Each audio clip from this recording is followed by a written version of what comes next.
This is what happens quite a lot, right? Is that there's a movement in the mental processing, the state, yeah? It moves the attention and interest, and when the attention's moved, you think you've moved. See? When the attention seems to go take its eye off the ball, you think you've taken the eye off the ball. You're the ball. You're the ball. There's no need for freaking vigilance. You are what you're looking for. Now, you don't have to keep your eye on the ball because you're the ball. This is why it's so beautiful, because it's always available at all times, right where we are, with no requirement to meet it because you are it. See, this is the beauty about this topic. You're relegated only to one possibility. You cannot know it, you cannot study it, you cannot experience it, but you are being it. That's it. That's the only option you have. You cannot turn yourself into a topic to study. It's impossible. So this is it. One great master, Ramana Maharshi, he put it this way. A lot of what people wrote about him, this would always be in most of the writings, which is, he's saying in different ways, but it would go like this. There's a presupposing, and the pre is really important, yeah? A presupposing of a non-existent thing that wants to get salvation for the non-existent thing. It's beautiful, yeah? Now the presupposing, let's say consciousness or whatever, no-thingness is like this. And then the mental state is like a boat, and it's throwing chum out, you know, fucking, oh, you're a loser, whatever. Trying to get the mind to identify, yeah? So there's this chum, and then it's, all right, so now, one thing, oh, you'll never be loved. Maybe there's an interest there. So then you rise, mind rises, and bites the bait, yeah? As soon as it bites the bait, it feels like a fish. And not only that, it feels like a historical fish. So when the identification is supposed, yeah, assumed or implied, it has a feeling that it's always been that way. In other words, there's a historical feeling that you've been a fish when it was just there was an act of being identified as a fish in that second, but the feeling is you've been a historical fish. That's the presupposing. That's the implying. That's the assuming that what happens is the assuming happens after conscious contact, and it implies it's before conscious contact. So the feeling many people have is I'm the one who's seeing. I'm the one who's feeling. It's definitely I'm the one who's thinking. Yeah? I'm the one that is doing all these activities that you have nothing to do with.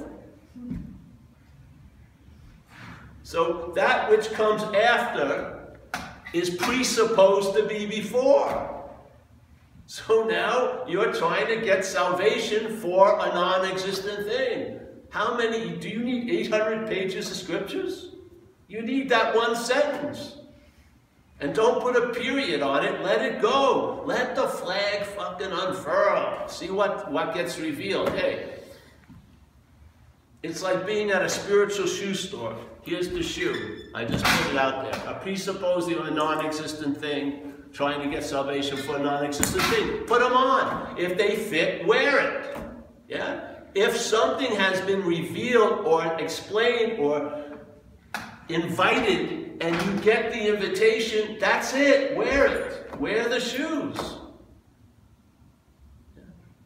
The seeker is the sought. Ooh, what? What's looking is what you're looking for. To me, the greatest 1, 2, 3 punch is Huang Po, a great Zen master from China, which he says, you cannot use the Buddha to seek the Buddha. So let's say here I am, as Paul, yeah, aka the Buddha, really, but Paul. So Paul, having trouble being Paul, you know, doing Paul, really, I am having a lot of trouble. A lot of people get mad at Paul, and I don't seem to know why. Why am I stepping on people's toes? So on and so forth. And so I get introduced to Buddhism with the hopes that I could acquire some Buddha traits, you know. I can't be the Buddha seemingly because I'm busily being Paul, so I want to become like the Buddha, so I go into Buddhism. Maybe tantric, not tantric, but Tibetan, but with some tantric, or mixtures, yeah. And so, right, it makes total sense. Now this master shows up, and he's not sadistic. He's looking at Paul, but he sees the Buddha. And so he doesn't talk to Paul, he's talking to the Buddha when he says, hey, Buddha, aka Paul, you can't use yourself to find yourself. What? How long would it take for the Buddha to get that? It would be insane to be looking for itself. It only makes sense when it's looking for itself as Paul. So question Paul, and if you're not Paul, you may find out that you be the Buddha, so to speak. Now. So he goes, all right, if you didn't get knocked out by that one, you can't use light to seek light. What? Yeah, you can't use light to seek light. And then he goes, all right, you can't use big M mind to seek big M mind. Now, if Steve hears that, it's very confusing. Yeah, but if Steve, aka Buddha, hears that, if the Buddha hears that, it makes complete sense. Not after 40 years, in nano time. Just bing. And what happens is, you'll start looking for what can be found, and you will stop looking for what can't be found. And you cannot be found. Especially by you. Because you are that which you're looking for. They didn't put qualifications in that statement. St. Francis says what's looking is what you're looking for. It didn't come, there isn't like 50 missing pages, and the first statement was what's looking, and then 50 pages of requirements you have to fulfill to be the you that you're looking for. It doesn't say that. It says what's looking is what you're looking for, like right now. So how am I going to see what's looking? I could go, oh, I'm not really interested. Am I going to catch what's looking from what's looking? No. Yeah. And it's not going to correct it by more stuff. More vigilance from Steve to become like the Buddha isn't going to change this dilemma that you cannot find what you already are. There's a famous story by Hinduism, but Ramana used it, which is the lady with the necklace. It's very famous. There's new people here, so I'll use it. I'm going to paraphrase, so don't write me, you know, he didn't say that exactly. You know, it's not the point. The point is the, you know, the picture of it. So this lady has a necklace, a beautiful necklace, and she loses it. And she's really, really broken down and sorry. So she meets a couple people and says, well, hey, will you please help me find the necklace? And some of them are very sincere, others aren't that sincere. They okay. And then they say, hey, I heard the news that there's someone who knows how to find the lost necklace. So let's go to the meeting. So they go to the meeting, of course, it costs some money. And they go to the meeting, and then this person says they found the necklace, and they can lead you to find the necklace. And you're like, well, I've lost it, and I'm dying, so let's listen to them. And go on retreats of how to get prepared to find the necklace and stuff like that. And another person comes and says, hey, there's the necklace. So she feels around the net, which she was lacked to do, and there it is. Now she has this incredible realization, I found the necklace. But did she actually find it? Because she never lost the necklace. The necklace had always been there, had never gone anywhere, but her story was she lost it. And by believing her story, she was bummed out by the loss of the necklace, though the necklace wasn't lost. And then she went into a great state of joy when she thought she found the necklace, but the necklace had never been lost to be found. That's what it's like.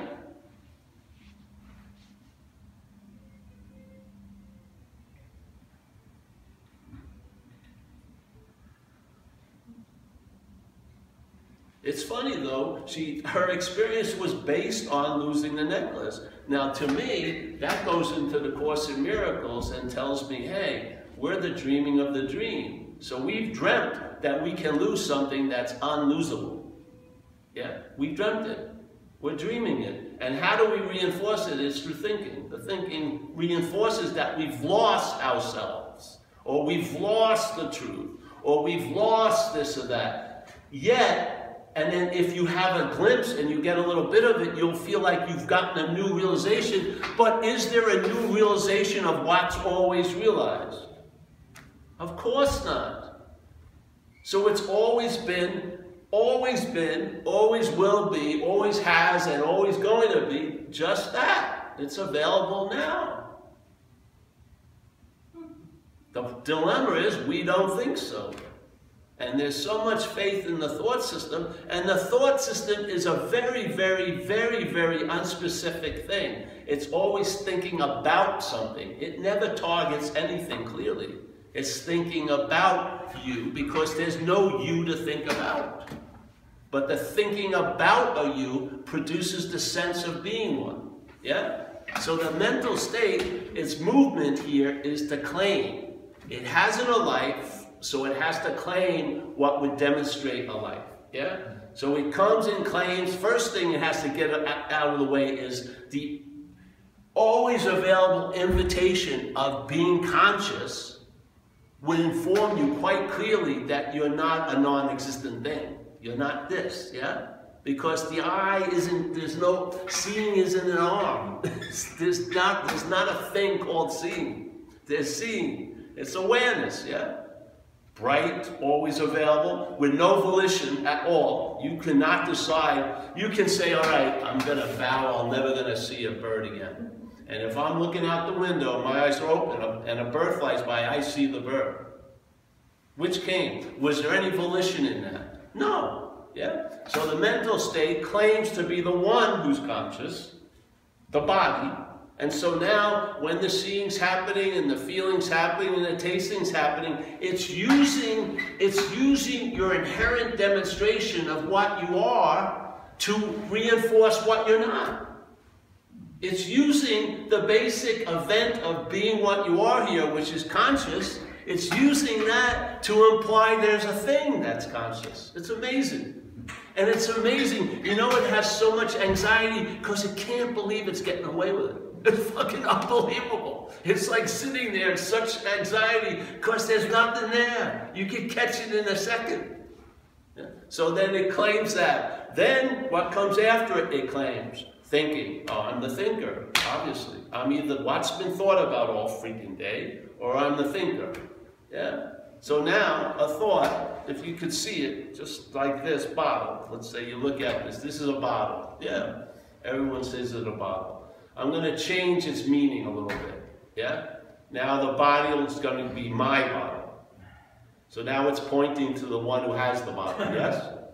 The bottle, just the bottle, is now being used very subtly to point there's someone who has this bottle. Someone owns this bottle. So let's say thoughts. Thoughts is going by.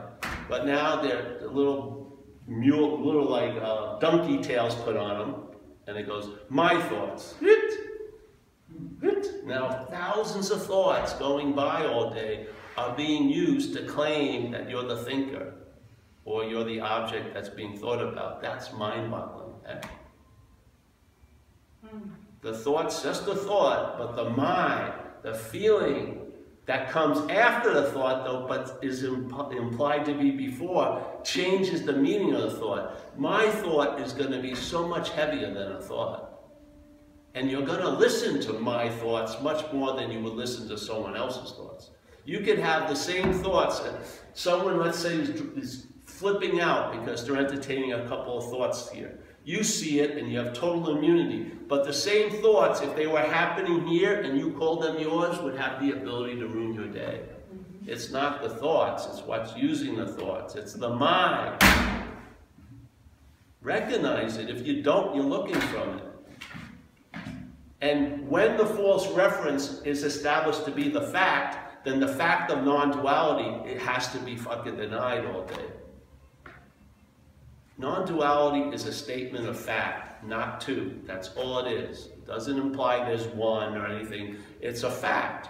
When it becomes a fact to you, because it already is, then something works. When you try to use it as a path or a skillful means, it's not going to help you at all. The you trying to become a non-you doesn't go anywhere. I've seen it. People have just twisted into pretzels. You know, they call me up and their girlfriend left. It takes them 20 minutes because there is no girlfriend. I know there's no one she left. And on and on. And finally they break down and start crying and they get some freaking relief. 20 minutes of non-dual dogma. And suddenly they just break down. I go, thank God, you know.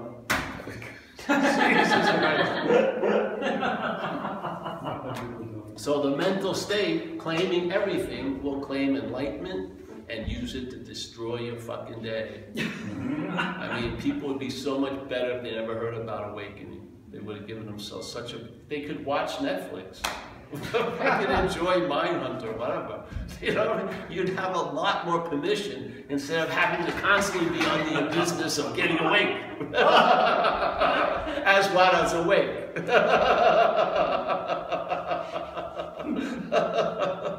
Because if you're in, you ain't getting out. The thing is to realize you're not in. Yeah? The best way, how long would it take to get out of an imaginary problem? None. Yes? It's our trying to get out is reinforcing the insane idea of in. Yeah, like Ramana says, he finishes that statement of the presupposing, he says, hey, if that's the case, if your spiritual practices themselves are reinforcing the non-existent thing, how could they, the spiritual practices, destroy it? Put on that shoe and freaking wear it. When I did, it explained a lot of years of my spiritual life. Like that. Just connected dots on different continents. It was all the same. All completely the same. I was attempting to use practices to get out of the non-existent thing, which is only reinforcing the non-existent thing. Oops.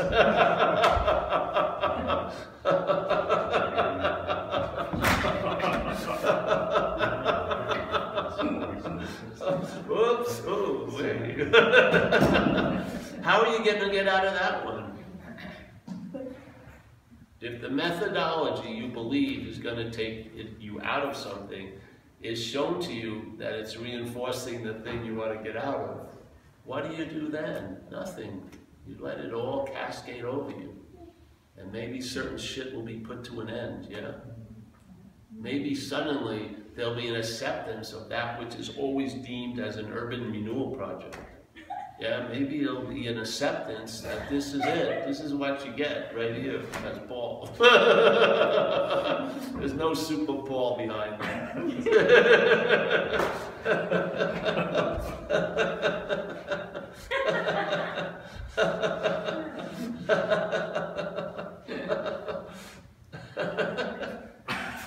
The new superhero, what is it? Oh God, I lost it. Ordinary Man. Yes. Ordinary Man. So, you know, I ran into these things, and some of these statements were like that thing on a cigarette pack, you know. This is going to be dangerous to your spiritual health. And I put those shoes on and I wore them, you know. And it became, over time, where it can only be in time, the last answer for me. I'm not saying it is for you, but it has for me. And over time, the last answer is a great answer, because it takes away the need for any other answers in this vast topic. Yeah? That unspoken yes never stopped reverberating ever since it dawned. And I don't keep it going, you know, there's no fanning it to keep it going. It's just, it's incessantly on. There's no off switch. There's no on switch either. You don't have anything to say about it, really. You're incessantly on. You never get gypped. You don't miss anything ever. Yeah. You're completely in the moment by realizing you can't be out of the moment, basically. You're out of self because you realize you were never in self. You're never going to get out of self as self. No freaking way. You get out of self by realizing you're not in it. You don't get out of it by successfully escaping. It doesn't work that way. Maybe it will for you, it hasn't for me. And so I mean, one of the greatest statements of all spirituality comes from AA. Self can't get out of self. It's beautiful. I mean, when I heard that, it explained a lot of behavior. Most of my life, I've been trying to get out of self as self.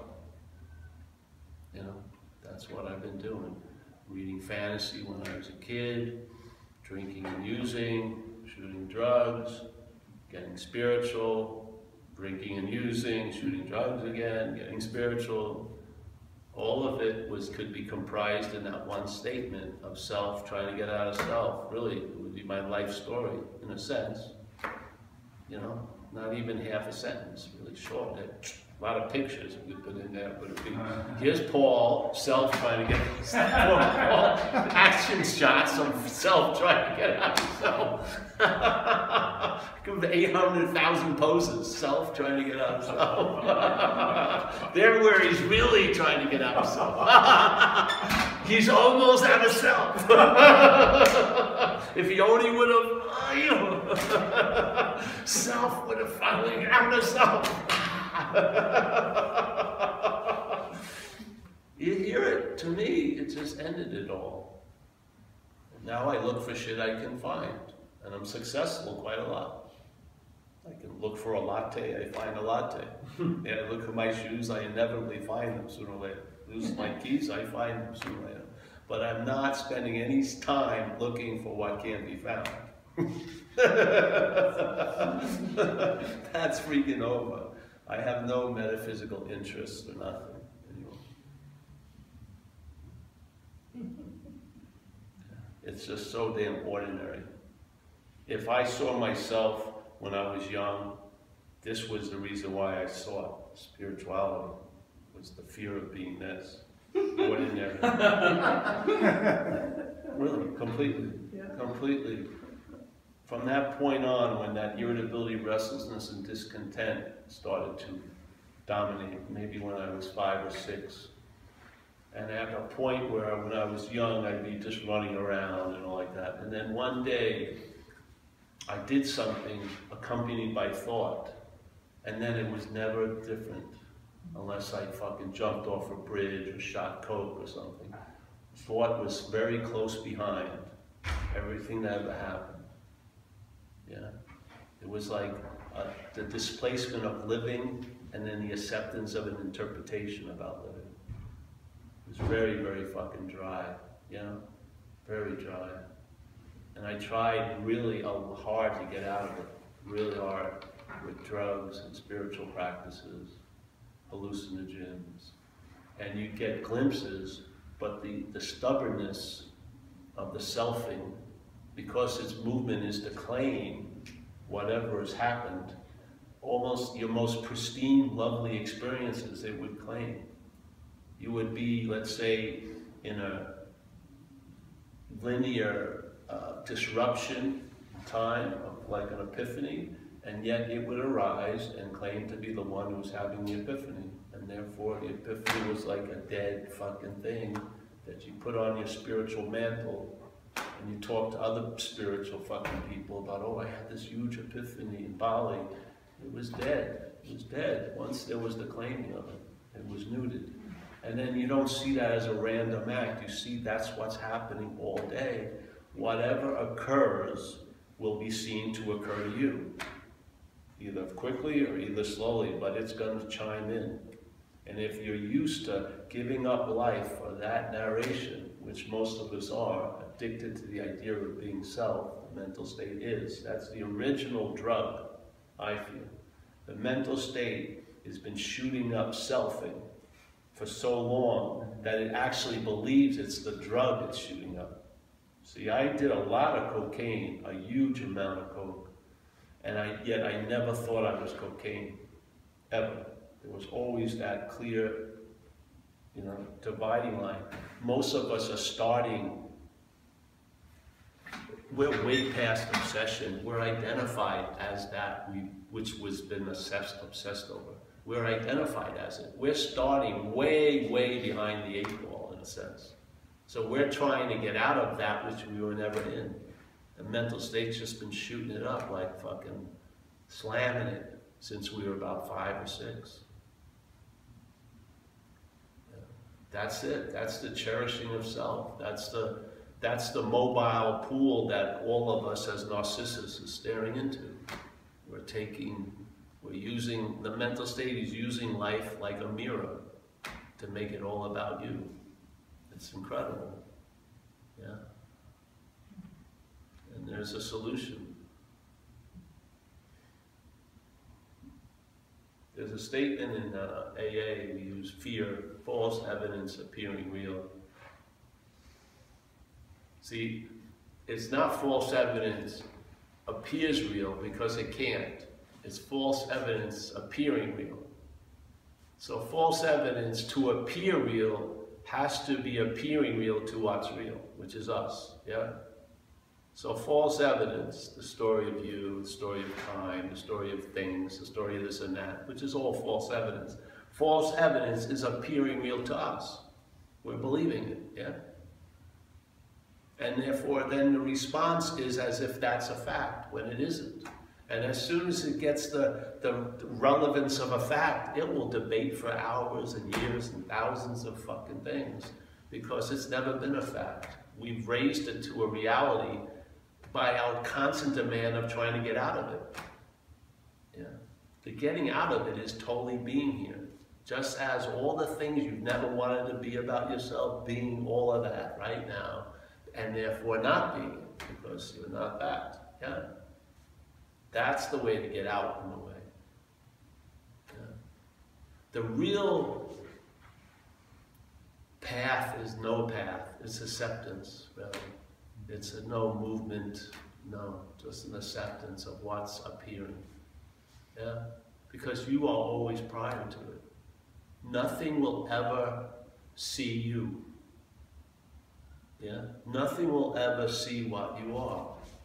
Everything that arises is before us. We're the seeing of everything.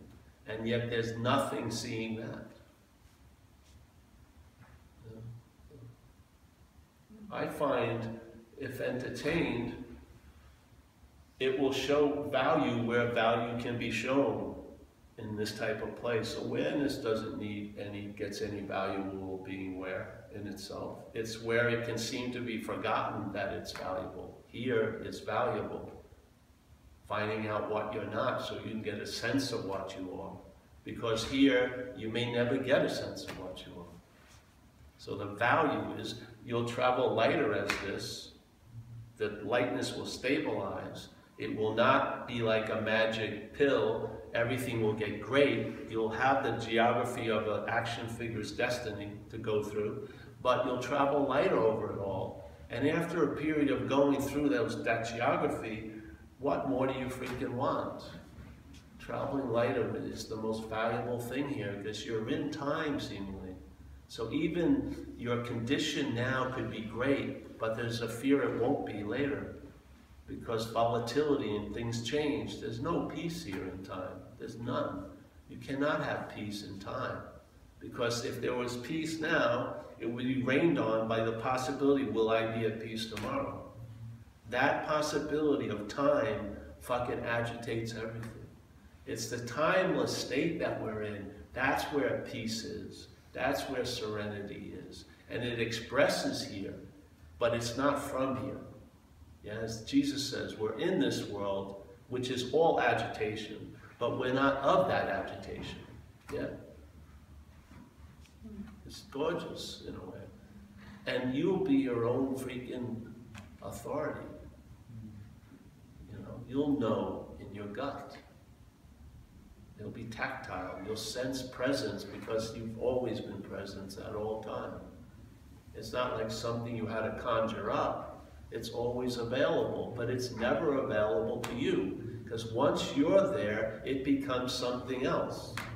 Yeah? It has to be. For you to be you, presence has to be called something else. So now you look for yourself as an experience. I want to feel the presence. That's what you are. You're feeling everything from the presence, really. So, yeah, it's a great invitation, I feel. I'm stoked, and I've been in, for so many years now. Wow. I'm always enthused. I'm very not enthused by most shit, but I'm still enthused about this. Because this thing is worthy to be entertained. That which you are entertaining these ideas will keep it engaged. Everything else gets boring. You know what I mean? When you hear a person speak who's on a path modality, they tie themselves in knots after 30 minutes. They do. It's so unbelievable. And then they can't talk themselves out of it. There's nothing to do, but you're going to do a whole lot. What? Fuck, it makes no sense. Yeah. How about stick with there's nothing to do and whatever happens is what's going to happen? Yeah, but how? There's no continuity. Because of that, non-duality is a fact. That's that. Find out if it's a fact for you or not. If it is, see what happens. You'll be the experiment, you'll be the expression, and there'll be no conclusion. Because it's already so to begin with. Yeah. So, any questions?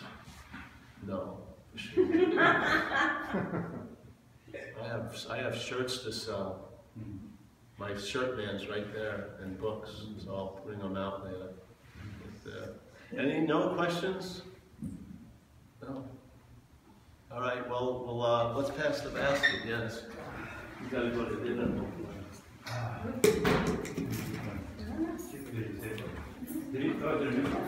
What? Is there a new book? No, I'll bring them out now.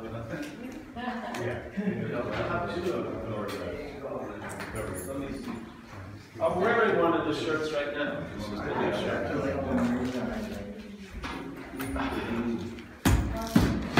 Now it sounds funny why I'd sell a book. Yeah. But that's the irony of life. Yeah. So ironic. Why did we not? These are the books.